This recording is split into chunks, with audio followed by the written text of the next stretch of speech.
ದುಡ್ಡು ಕೊಟ್ಟವರಿಗೆ ಮನೆ ಕೊಡೋದು,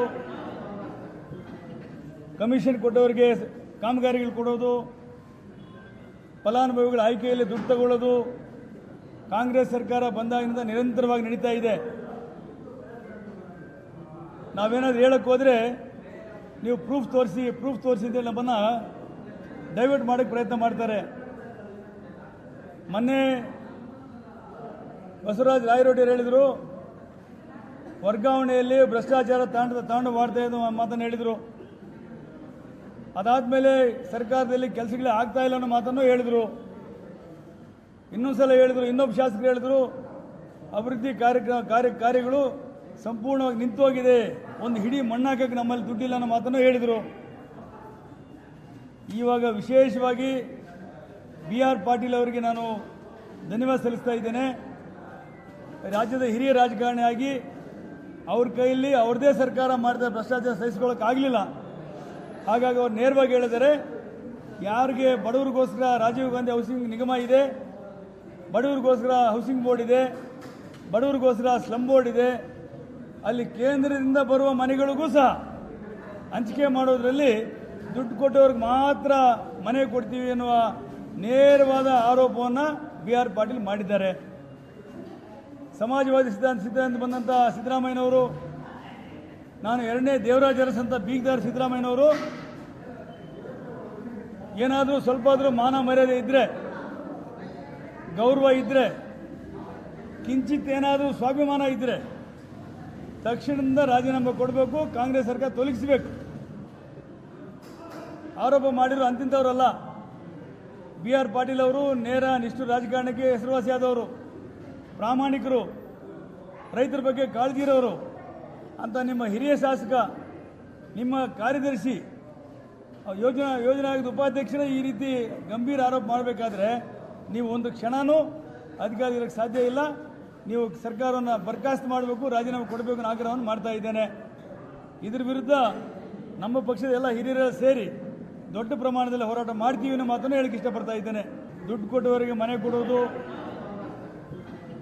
ಕಮಿಷನ್ ಕೊಟ್ಟವರಿಗೆ ಕಾಮಗಾರಿಗಳು ಕೊಡೋದು, ಫಲಾನುಭವಿಗಳ ಆಯ್ಕೆಯಲ್ಲಿ ದುಡ್ಡು ತಗೊಳ್ಳೋದು ಕಾಂಗ್ರೆಸ್ ಸರ್ಕಾರ ಬಂದಾಗಿನಿಂದ ನಿರಂತರವಾಗಿ ನಡೀತಾ ಇದೆ.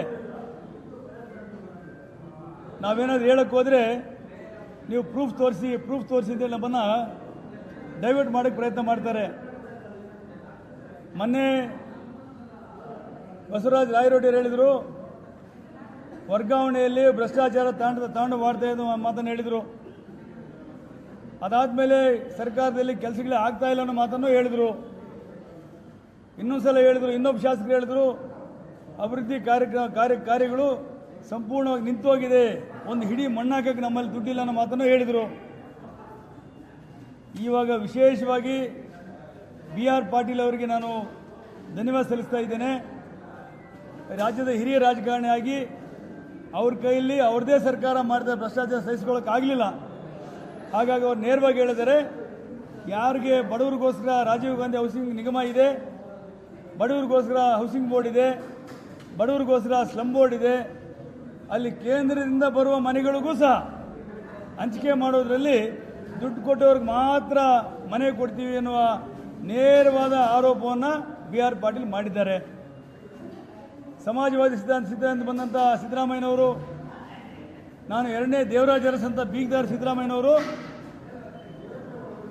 ಏನಾದರೂ ಸ್ವಲ್ಪ ಆದರೂ ಮಾನ ಮರ್ಯಾದೆ ಇದ್ದರೆ, ಗೌರವ ಇದ್ದರೆ, ಕಿಂಚಿತ್ ಏನಾದರೂ ಸ್ವಾಭಿಮಾನ ಇದ್ದರೆ ತಕ್ಷಣದಿಂದ ರಾಜೀನಾಮೆ ಕೊಡಬೇಕು, ಕಾಂಗ್ರೆಸ್ ಸರ್ಕಾರ ತೊಲಗಿಸಬೇಕು. ಆರೋಪ ಮಾಡಿರೋ ಅಂತಿಂಥವರಲ್ಲ. BR ಪಾಟೀಲ್ ಅವರು ನೇರ ನಿಷ್ಠುರ ರಾಜಕಾರಣಕ್ಕೆ ಹೆಸರುವಾಸಿಯಾದವರು, ಪ್ರಾಮಾಣಿಕರು, ರೈತರ ಬಗ್ಗೆ ಕಾಳಜಿ ಇರೋರು ಅಂತ ನಿಮ್ಮ ಹಿರಿಯ ಶಾಸಕ, ನಿಮ್ಮ ಕಾರ್ಯದರ್ಶಿ, ಯೋಜನಾ ಆಯೋಗದ ಉಪಾಧ್ಯಕ್ಷರೇ ಈ ರೀತಿ ಗಂಭೀರ ಆರೋಪ ಮಾಡಬೇಕಾದ್ರೆ ನೀವು ಒಂದು ಕ್ಷಣನೂ ಅಧಿಕಾರ ಇರೋಕ್ಕೆ ಸಾಧ್ಯ ಇಲ್ಲ. ನೀವು ಸರ್ಕಾರವನ್ನು ಬರ್ಖಾಸ್ತು ಮಾಡಬೇಕು, ರಾಜೀನಾಮೆ ಕೊಡಬೇಕು ಅನ್ನೋ ಆಗ್ರಹವನ್ನು ಮಾಡ್ತಾ ಇದ್ದೇನೆ. ಇದ್ರ ವಿರುದ್ಧ ನಮ್ಮ ಪಕ್ಷದ ಎಲ್ಲ ಹಿರಿಯರೆಲ್ಲ ಸೇರಿ ದೊಡ್ಡ ಪ್ರಮಾಣದಲ್ಲಿ ಹೋರಾಟ ಮಾಡ್ತೀವಿ ಅನ್ನೋ ಮಾತನ್ನು ಹೇಳಕ್ಕೆ ಇಷ್ಟಪಡ್ತಾ ಇದ್ದೇನೆ. ದುಡ್ಡು ಕೊಟ್ಟವರಿಗೆ ಮನೆ ಕೊಡೋದು, ಕಮಿಷನ್ ಕೊಟ್ಟವರಿಗೆ ಕಾಮಗಾರಿಗಳು ಕೊಡೋದು, ಫಲಾನುಭವಿಗಳ ಆಯ್ಕೆಯಲ್ಲಿ ದುಡ್ಡು ತಗೊಳ್ಳೋದು ಕಾಂಗ್ರೆಸ್ ಸರ್ಕಾರ ಬಂದಾಗಿನಿಂದ ನಿರಂತರವಾಗಿ ನಡೀತಾ ಇದೆ. ನಾವೇನಾದ್ರು ಹೇಳಕ್ಕೆ ಹೋದರೆ ನೀವು ಪ್ರೂಫ್ ತೋರಿಸಿ ಅಂತೇಳಿ ನಮ್ಮನ್ನು ಡೈವರ್ಟ್ ಮಾಡೋಕ್ಕೆ ಪ್ರಯತ್ನ ಮಾಡ್ತಾರೆ. ಮೊನ್ನೆ ಬಸವರಾಜ ರಾಯರೆಡ್ಡಿ ಹೇಳಿದರು, ವರ್ಗಾವಣೆಯಲ್ಲಿ ಭ್ರಷ್ಟಾಚಾರ ತಾಂಡು ಮಾಡ್ತಾ ಇದ್ದು ಮಾತನ್ನು ಹೇಳಿದರು. ಅದಾದಮೇಲೆ ಸರ್ಕಾರದಲ್ಲಿ ಕೆಲಸಗಳೇ ಆಗ್ತಾ ಇಲ್ಲ ಅನ್ನೋ ಮಾತನ್ನು ಹೇಳಿದರು. ಇನ್ನೊಂದ್ಸಲ ಹೇಳಿದರು, ಇನ್ನೊಬ್ಬ ಶಾಸಕರು ಹೇಳಿದರು, ಅಭಿವೃದ್ಧಿ ಕಾರ್ಯಗಳು ಸಂಪೂರ್ಣವಾಗಿ ನಿಂತೋಗಿದೆ, ಒಂದು ಹಿಡಿ ಮಣ್ಣಾಕಕ್ಕೆ ನಮ್ಮಲ್ಲಿ ದುಡ್ಡಿಲ್ಲ ಅನ್ನೋ ಮಾತನ್ನು ಹೇಳಿದರು. ಇವಾಗ ವಿಶೇಷವಾಗಿ BR ಪಾಟೀಲ್ ಅವರಿಗೆ ನಾನು ಧನ್ಯವಾದ ಸಲ್ಲಿಸ್ತಾ ಇದ್ದೇನೆ. ರಾಜ್ಯದ ಹಿರಿಯ ರಾಜಕಾರಣಿಯಾಗಿ ಅವ್ರ ಕೈಯಲ್ಲಿ ಅವ್ರದೇ ಸರ್ಕಾರ ಮಾಡಿದ ಭ್ರಷ್ಟಾಚಾರ ಸಹಿಸಿಕೊಳ್ಳೋಕ್ಕಾಗಲಿಲ್ಲ. ಹಾಗಾಗಿ ಅವ್ರು ನೇರವಾಗಿ ಹೇಳಿದರೆ, ಯಾರಿಗೆ ಬಡವರಿಗೋಸ್ಕರ ರಾಜೀವ್ ಗಾಂಧಿ ಹೌಸಿಂಗ್ ನಿಗಮ ಇದೆ, ಬಡವರಿಗೋಸ್ಕರ ಹೌಸಿಂಗ್ ಬೋರ್ಡ್ ಇದೆ, ಬಡವರಿಗೋಸ್ಕರ ಸ್ಲಮ್ ಬೋರ್ಡ್ ಇದೆ, ಅಲ್ಲಿ ಕೇಂದ್ರದಿಂದ ಬರುವ ಮನೆಗಳಿಗೂ ಸಹ ಹಂಚಿಕೆ ಮಾಡೋದ್ರಲ್ಲಿ ದುಡ್ಡು ಕೊಟ್ಟವ್ರಿಗೆ ಮಾತ್ರ ಮನೆ ಕೊಡ್ತೀವಿ ಎನ್ನುವ ನೇರವಾದ ಆರೋಪವನ್ನು BR ಪಾಟೀಲ್ ಮಾಡಿದ್ದಾರೆ. ಸಮಾಜವಾದಿ ಸಿದ್ಧಾಂತ ಬಂದಂಥ ಸಿದ್ದರಾಮಯ್ಯನವರು, ನಾನು ಎರಡನೇ ದೇವರಾಜ ಅರಸ್ ಅಂತ ಬೀಗ್ದಾರ್ ಸಿದ್ದರಾಮಯ್ಯನವರು, ಏನಾದರೂ ಸ್ವಲ್ಪ ಆದರೂ ಮಾನ ಮರ್ಯಾದೆ ಇದ್ದರೆ, ಗೌರವ ಇದ್ದರೆ, ಕಿಂಚಿತ್ ಏನಾದರೂ ಸ್ವಾಭಿಮಾನ ಇದ್ದರೆ ತಕ್ಷಣದಿಂದ ರಾಜೀನಾಮೆ ಕೊಡಬೇಕು, ಕಾಂಗ್ರೆಸ್ ಸರ್ಕಾರ ತೊಲಗಿಸಬೇಕು. ಆರೋಪ ಮಾಡಿರೋ ಅಂತಿಂಥವರಲ್ಲ. BR ಪಾಟೀಲ್ ಅವರು ನೇರ ನಿಷ್ಠುರ ರಾಜಕಾರಣಕ್ಕೆ ಹೆಸರುವಾಸಿಯಾದವರು, ಪ್ರಾಮಾಣಿಕರು, ರೈತರ ಬಗ್ಗೆ ಕಾಳಜಿ ಇರೋರು ಅಂತ ನಿಮ್ಮ ಹಿರಿಯ ಶಾಸಕ, ನಿಮ್ಮ ಕಾರ್ಯದರ್ಶಿ, ಯೋಜನಾ ಆಯೋಗದ ಉಪಾಧ್ಯಕ್ಷರೇ ಈ ರೀತಿ ಗಂಭೀರ ಆರೋಪ ಮಾಡಬೇಕಾದ್ರೆ ನೀವು ಒಂದು ಕ್ಷಣನೂ ಅಧಿಕಾರ ಇರೋಕ್ಕೆ ಸಾಧ್ಯ ಇಲ್ಲ. ನೀವು ಸರ್ಕಾರವನ್ನು ಬರ್ಖಾಸ್ತು ಮಾಡಬೇಕು, ರಾಜೀನಾಮೆ ಕೊಡಬೇಕು ಅನ್ನೋ ಆಗ್ರಹವನ್ನು ಮಾಡ್ತಾ ಇದ್ದೇನೆ. ಇದ್ರ ವಿರುದ್ಧ ನಮ್ಮ ಪಕ್ಷದ ಎಲ್ಲ ಹಿರಿಯರ ಸೇರಿ ದೊಡ್ಡ ಪ್ರಮಾಣದಲ್ಲಿ ಹೋರಾಟ ಮಾಡ್ತೀವಿ ಅನ್ನೋ ಮಾತನ್ನು ಹೇಳಕ್ಕೆ ಇಷ್ಟಪಡ್ತಾ ಇದ್ದೇನೆ. ದುಡ್ಡು ಕೊಟ್ಟವರಿಗೆ ಮನೆ ಕೊಡೋದು, ಕಮಿಷನ್ ಕೊಟ್ಟವರಿಗೆ ಕಾಮಗಾರಿಗಳು ಕೊಡೋದು, ಫಲಾನುಭವಿಗಳ ಆಯ್ಕೆಯಲ್ಲಿ ದುಡ್ಡು ತಗೊಳ್ಳೋದು ಕಾಂಗ್ರೆಸ್ ಸರ್ಕಾರ ಬಂದಾಗಿನಿಂದ ನಿರಂತರವಾಗಿ ನಡೀತಾ ಇದೆ. ನಾವೇನಾದ್ರು ಹೇಳಕ್ಕೆ ಹೋದರೆ ನೀವು ಪ್ರೂಫ್ ತೋರಿಸಿ ಅಂತೇಳಿ ನಮ್ಮನ್ನು ಡೈವರ್ಟ್ ಮಾಡೋಕ್ಕೆ ಪ್ರಯತ್ನ ಮಾಡ್ತಾರೆ. ಮೊನ್ನೆ ಬಸವರಾಜ ರಾಯರೆಡ್ಡಿ ಹೇಳಿದರು, ವರ್ಗಾವಣೆಯಲ್ಲಿ ಭ್ರಷ್ಟಾಚಾರ ತಾಂಡು ಮಾಡ್ತಾ ಇದ್ದು ಮಾತನ್ನು ಹೇಳಿದರು. ಅದಾದಮೇಲೆ ಸರ್ಕಾರದಲ್ಲಿ ಕೆಲಸಗಳೇ ಆಗ್ತಾ ಇಲ್ಲ ಅನ್ನೋ ಮಾತನ್ನು ಹೇಳಿದರು. ಇನ್ನೊಂದ್ಸಲ ಹೇಳಿದರು, ಇನ್ನೊಬ್ಬ ಶಾಸಕರು ಹೇಳಿದರು, ಅಭಿವೃದ್ಧಿ ಕಾರ್ಯಗಳು ಸಂಪೂರ್ಣವಾಗಿ ನಿಂತೋಗಿದೆ, ಒಂದು ಹಿಡಿ ಮಣ್ಣಾಕಕ್ಕೆ ನಮ್ಮಲ್ಲಿ ದುಡ್ಡಿಲ್ಲ ಅನ್ನೋ ಮಾತನ್ನು ಹೇಳಿದರು.